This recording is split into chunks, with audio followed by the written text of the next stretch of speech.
Hello అందరికీ welcome back to అందరి video. అందరికీ ముందుగా వినాయక చవితి శుభాకాంక్షలు.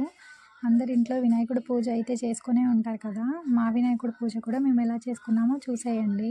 నందేమో నాన్నకి సింహం మీ అమ్మకి వాహనమై ఉండలేదా, ఎలకేమో తమరికి నెమలేమో తంబికి రథమల్లే మారలేదా, పలుజాతుల భిన్నత్వం కనిపిస్తున్నా కలిసుంటూ ఏకత్వం బోధిస్తున్నా, ఎందుకు మాకి హింసావాదం ఎదిగేటందుకు అది ఆటంకం, నేర్పడం మాకు సోదర భావం మార్పులు మాలో కలిగేలా యువలో గణేశ గణపతి గణేశ గణపతి గణేశ గణపతి.